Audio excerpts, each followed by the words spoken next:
रहते हैं, वक्तन फ़वक्तन उनको प्रोग्राम के अंदर शामिल करते रहते हैं। कारी साहब, कौन से आज के सवालात मौसूल? मुफ्ती साहब, आज का पहला सवाल मोहम्मद ज़फ़र टोबा टेक सिंह से पूछते हैं कि क्या बुनियान में नमाज़ पढ़ सकते हैं? बिस्मिल्लाहिर्रहमानिर्रहीम। ये मेरा सवाल है आपसे कि क्या आप बुनियान में किसी शादी की तकरीब में चले जाएंगे, या आप बुनियान पहन कर तो जनाब कहीं मेहमान जा सकते हैं? अगर ये सारी चीज़ें नहीं हैं तो नमाज के लिए ऐसा मसला क्यों? याद रखें कि नमाज पढ़ने के लिए मुकम्मल तौर पे जिन चीज़ों का छुपाना लाजिम है वो तो ज़रूरी हैं, उनके अलावा तो नमाज नहीं होगी। लेकिन इसके अलावा जो चीज़ें छुपाना है बतौर ज़ीनत, कुरान मजीद फुरकान हमीद में इरशाद बारी ताला, या बनी आदम खुदू ज़ीनतकुम इंद कुल्ली मस्जिद, ए औलाद आदम हर नमाज पढ़ने के वक्त ज़ीनत को इख्तियार करो। और ज़ीनत क्या है? मर्द के लिए जनाब सतर का ढांपना तो लाजिम है, अगर सतर नहीं ढांपेंगे नमाज नहीं होगी। लेकिन इसके अलावा चीज़ों का खुला छोड़ देना, बाजुओं का खुला छोड़ देना, सर को ऐसे ही रहने देना, ये तमाम तर चीज़ें नमाज के अंदर कराहत पैदा करती हैं। ऐसी सूरत हाल के अंदर आपने नमाज पढ़ी, नमाज मकरूह होगी, अदा तो हो जाएगा।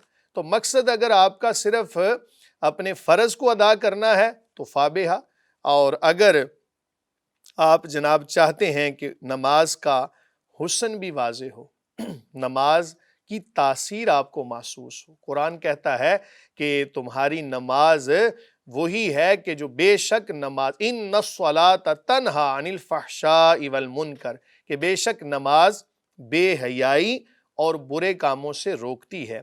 अगर आप ये समझते हैं कि बाजुओं का खुला छोड़ना या सिर्फ बुनियान पहन लेना ये कोई बेहयाई के ज़ुमरे में नहीं आता तो पढ़ लें, फ़र्ज़ आपका अदा हो जाएगा। लेकिन याद रखें कि मैं आपको यहाँ पर उसूल भी बता दूँ, इसको मद्देनज़र रखिएगा।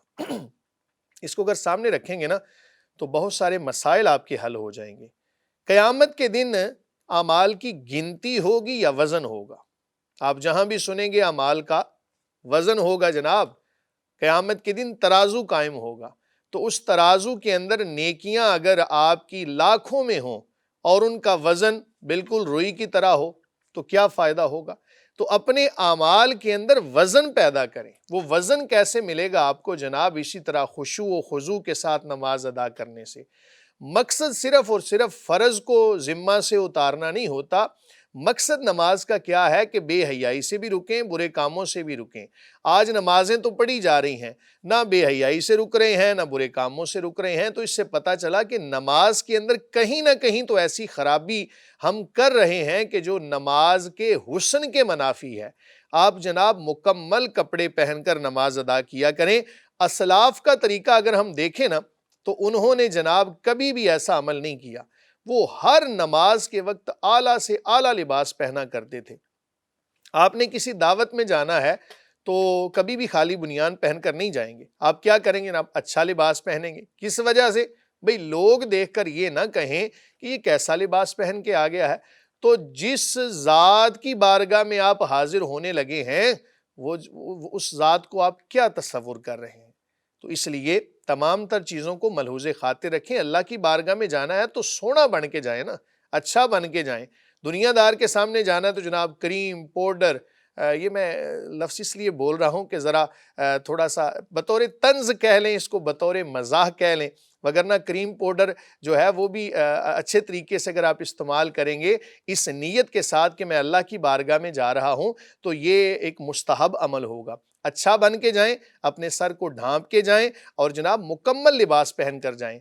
रही बात ये कि क्या इससे नमाज हो जाएगी? नमाज हो जाएगी, लेकिन नमाज मकरूह होगी। याद रखें, काम वाले कपड़े कुछ लोग पहन के ना नमाज पढ़ लेते हैं, तो सवाल करते हैं कि नमाज होगी? नमाज तो हो जाएगी, लेकिन ऐसे कपड़े पहनना कि जिससे दूसरे लोगों को कराहत आए, ऐसा लिबास पहनकर भी नमाज पढ़ना मकरूह है। तमाम तर मामलात आपके सामने हैं, आप अपने हवाले से देख लीजिए इस पर कैसे अमल मुफ्ती करना है। साहब, हमने देखा है बुनियान में हाफ बाजू होता है, इसी तरह बाज़ लोग बाजू हाफ शर्ट वाली बाजू भी पहनते हो, तो उसमें जायज़ होगा?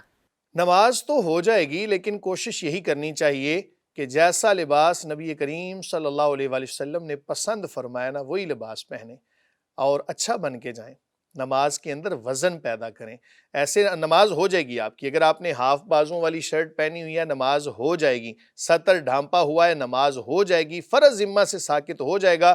لیکن اگر نماز کے اندر مزید نکھار پیدا کرنا چاہتے ہیں تو پھر اچھا لباس پہنیں, نبی کریم صلی اللہ علیہ وآلہ وسلم کی سنت کے مطابق پہنیں. کچھ لوگ یہ یہاں پر سوال کریں گے جی پھر ہم وہ جبہ پہن کر نماز ادا کریں.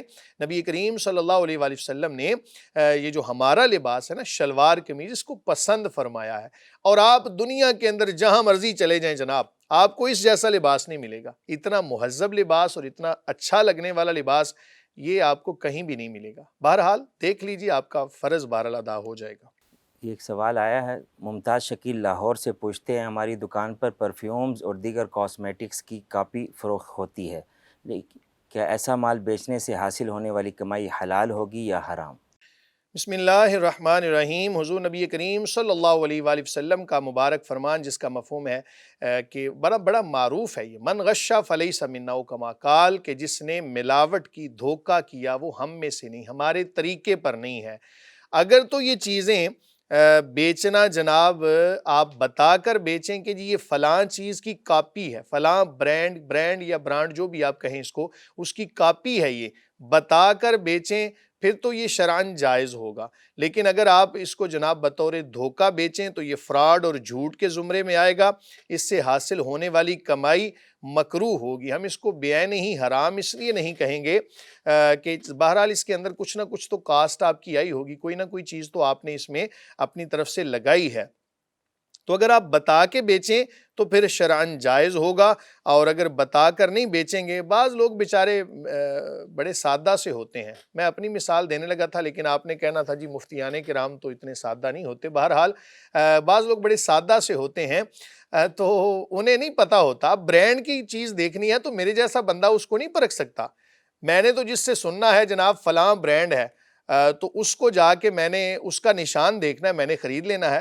تو بہرحال اگر کوئی سادہ بندہ ہے تو وہ وہاں پہ جا کے چیز کی ڈیمانڈ کرے, آپ اس کو کاپی دے دیں, پیسے اس سے جناب آپ اصل چیز کے لے لیں تو یہ جھوٹ اور فراڈ میں آئے گا.